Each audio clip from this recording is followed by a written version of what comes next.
Friends, आज की इस वीडियो में हम ये बात करने वाले हैं कि विंडो एसी के अंदर जो वायरिंग की जाती है, जिसे पीएससी और सीएसआर वायरिंग कहते हैं, वो वायरिंग क्या कहलाता है। बहुत ज़्यादा लोगों को इसके बारे में नहीं पता होता है कि पीएससी वायरिंग और सीएसआर वायरिंग क्या कहलाता है। आज की इस वीडियो में हम इसी दोनों टॉपिक पर चर्चा करने वाले हैं कि पीएससी वायरिंग और सीएसआर वायरिंग कैसे किया जाता है और किसे कहते हैं। फ्रेंड्स, यहाँ पर आप देख सकते हैं कि पीएससी वायरिंग बनाया गया और उसके नीचे जस्ट देखिए ये सीएसआर मैंने वायरिंग को बनाया हुआ है। पीएससी वायरिंग क्या कहलाता है? विंडो एसी के अंदर चाहे पीएससी वायरिंग करने के बाद आप स्विच कंट्रोल कीजिए या रिमोट कंट्रोल कीजिए, उससे फ़र्क नहीं पड़ता है। यदि आपके कंप्रेसर के साथ केवल एक कैपेसिटर जुड़ा हुआ है, वो भी रनिंग कैपेसिटर, तो उसको हम पीएससी वायरिंग कहते हैं, जैसा कि आप इस चित्र में देख सकते हैं। फ्रेंड्स, पीएससी वायरिंग का मतलब होता है परमानेंट स्टार्ट कैपेसिटर। एक ऐसा कैपेसिटर जिसके द्वारा हमारा जो कंप्रेसर मोटर है वो लगातार चलता रहे। तो इस प्रकार के जो वायरिंग होते हैं उनको हम पीएससी वायरिंग कहते हैं। यहाँ पर आप देख लीजिए, यदि आप किसी भी एसी के अंदर, ज़्यादातर एसी में तो यही वायरिंग किया जाता है, पीएससी वायरिंग, जिनमें कि कैपेसिटर को यस और आर पर जोड़ा जाता है और जो मेन सप्लाई की लाइन है, जैसे न्यूट्रल और फेज, न्यूट्रल को सी से और लाइन को आर से जोड़ा जाता है। बीच में यहाँ न्यूट्रल में ओएलपी लगाया गया है। इसका मतलब यह है कि यदि कभी कंप्रेसर ओवर हीट होता है या ज़्यादा करंट लेता है तो उस समय ये ख़राब होने से उसको बचाने का काम करता है। उसके बाद यहाँ नीचे सीएसआर वायरिंग का मतलब ये होता है capacitor start and run wiring. मतलब यहाँ पर शुरू में क्या होता है, कैपेसिटर स्टार्ट करता है और एक जो है कि उसको रन कराने का काम करता है। इसमें दो कैपेसिटर लगे होते हैं, एक आरसी और एक एससी। ये कब ऐसा किया जाता है, कब हमें दो कैपेसिटर लगाने की ज़रूरत होती है? यदि कोई ऐसा कंप्रेसर जो शुरुआत में जब चलता है तो बहुत ज़्यादा करंट लेता है, तो ऐसी स्थिति में यदि आप उसमें दो कैपेसिटर लगा देंगे तो वो बिल्कुल सही से चलेगा। तो दो कैपेसिटर का मतलब ये नहीं कि दोनों रनिंग होने चाहिए, एक रनिंग लगाना है और एक स्टार्टिंग लगाना है। अब आपको रनिंग और स्टार्टिंग कैसे पहचानना होगा? तो रनिंग के ऊपर केवल एक मान लिखा रहता है, जैसे कि आप यहाँ पर देख सकते हैं। हमने इसमें इस कंप्रेसर के हिसाब से यहाँ पर 6 यूएफ का हमने कैपेसिटर लगाया, केवल एक मान लिखा हुआ है 6 यूएफ, मतलब कि 6 एमएफडी का ये कैपेसिटर है। यहाँ पर ये एक स्टार्टिंग कैपेसिटर भी हमने इसके अंदर जोड़ा हुआ है। ये एमएफडी में देखेंगे आप तो 60 और 80 लिखा है, 60 एब्लिक का निशान है और 80 है। इसका मतलब इस पे 2 मान लिखा है। कहने का अर्थ यह है कि जिस कैपेसिटर के ऊपर 2 मान लिखा रहता है वो स्टार्टिंग कैपेसिटर होता है, और जिस पे केवल 1 मान लिखा रहता है वो जो है कि रनिंग होता है। रनिंग कैपेसिटर हो चाहे स्टार्टिंग कैपेसिटर हो, इसके स्टार्ट और रन पर ही लगेंगे, मतलब इसके स्टार्टिंग और रनिंग पिन पर भी इन दोनों का तार जुड़ना चाहिए। उसके बाद आप देख लीजिए, स्टार्टिंग कैपेसिटर अस्थायी रूप से लगाया जाता है, मतलब इसको फिक्स नहीं किया जाता है।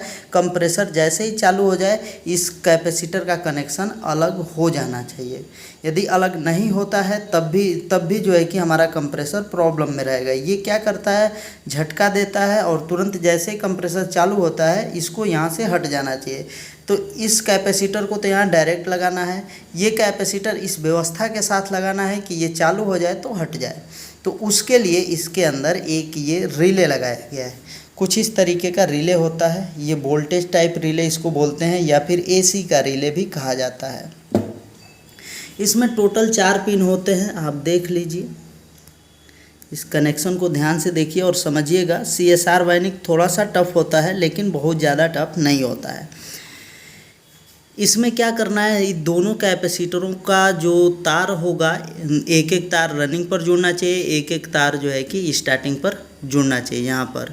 तो उसके बाद यहाँ पर देखिए, रनिंग का एक तार 4 नंबर पर जोड़ा गया, स्टार्टिंग का एक तार 4 नंबर पर जोड़ा गया। यहीं से दोनों तारों को जोड़ने के बाद एक ऐसा ये तार आ रहा है और कंप्रेसर के रनिंग पर चला जा रहा है।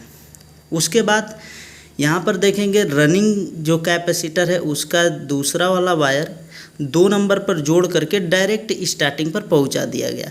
इससे आपको समझ में आ रहा होगा कि कैपेसिटर जो रनिंग वाला है उसका दोनों तार फिक्स रूप से रनिंग और स्टार्टिंग पर जुड़ गया है। लेकिन स्टार्टिंग कैपेसिटर का केवल एक तार रनिंग पर जुड़ा है, अभी एक दूसरा वाला तार यहाँ पर 1 नंबर पर जुड़ा है। 1 नंबर और 2 नंबर के बीच में यहाँ पर देखिए कंटेक्ट पॉइंट ये बनाया गया है। ये जो कंटेक्ट पॉइंट है पहले आपस में ये सटे रहते हैं, मतलब 1 नंबर और 2 नंबर एक दूसरे के साथ सटे रहते हैं। तो जो स्टार्टिंग कैपेसिटर का ये जो पावर होता है 2 नंबर के साथ मिल करके तुरंत ये स्टार्टिंग वाइंडिंग पर पहुंच जाता है। और जैसे ही लाइट इसमें दिया जाता है तुरंत इसमें करंट आता है और बीच वाला जो राड दिख रहा है यहाँ पर, इस राड में जो रिले का कॉइल है, कॉइल के बीच में ये राड है, राड में जो है कि चुंबक बनता है। और जैसे चुंबक बनता है 1 सेकंड का समय लग जाता है, उतने में इस पत्ती को जो कि 1 नंबर वाली पत्ती के साथ सटी रहती है उसको खींच करके अपने तरफ मिला लेता है। इसका मतलब ये हुआ कि 2 नंबर 1 नंबर से अलग हो जाता है। इससे होता क्या है कि जो स्टार्टिंग कैपेसिटर का पावर यहाँ स्टार्टिंग वाइंडिंग पर पहुँच रहा होता है वो नहीं पहुँचेगा, और ये सब काम केवल 1 सेकंड के अंदर ही हो जाता है। रनिंग वाइंडिंग पर हमारा मेन फेज आना चाहिए, तो मेन फेज आप यहाँ से देख सकते हैं। मेन फेज को 4 नंबर पर पहुँचा, 4 नंबर से ये डायरेक्ट रनिंग पर पहुँच गया, तो फेज तो हमारा रनिंग पर आ गया। न्यूट्रल सप्लाई हमारे OLP के माध्यम से यहाँ कॉमन पर पहुँचना चाहिए।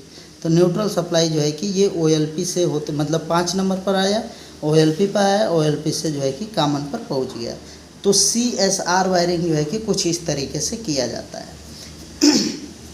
यदि विंडो AC चाहे स्प्लिट AC में किसी में भी इस तरीके का वायरिंग कंप्रेसर को चलाने के लिए इस प्रकार की वायरिंग की गई होगी, मतलब एक कैपेसिटर लगाया गया होगा तो उसको PSC वायरिंग कहेंगे।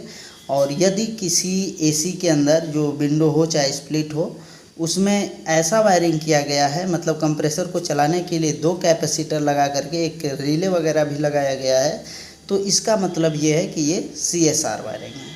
तो इस तरीके से आप PSC और CSR वायरिंग को बहुत ही आसानी से समझ गए होंगे, और किसी भी एयर कंडीशनर में ये जो है कि कॉमन होता है, इसी तरीके से किया जाता है, इसमें कुछ अलग नहीं करना है। अब फ्रेंड्स एक और बात आप लोगों को समझ लेना चाहिए, इस कंप्रेसर के कनेक्शन के आधार पर ही पूरे कनेक्शन को PSC वायरिंग या CSR वायरिंग कहा जाता है। यदि इनके कनेक्शन करने के बाद हमारे AC में स्विच कंट्रोल सिस्टम लगा है या रिमोट कंट्रोल सिस्टम लगा है, तब भी हम उसको, ये वाला कनेक्शन रहेगा तो PSC वायरिंग कहेंगे और ये वाला रहेगा तो CSR वायरिंग कहेंगे। तो फ्रेंड्स हम उम्मीद करते हैं कि आपको हमारी आज की ये वीडियो समझ में आई होगी। यदि समझ में आई है तो एक लाइक कर दीजिए और हमारे चैनल को सब्सक्राइब करके बेल आइकन को प्रेस कर दीजिएगा। तो चलते हैं फ्रेंड्स, मिलते हैं नेक्स्ट वीडियो में नेक्स्ट टॉपिक के साथ। तब तक के लिए जय हिंद, जय भारत।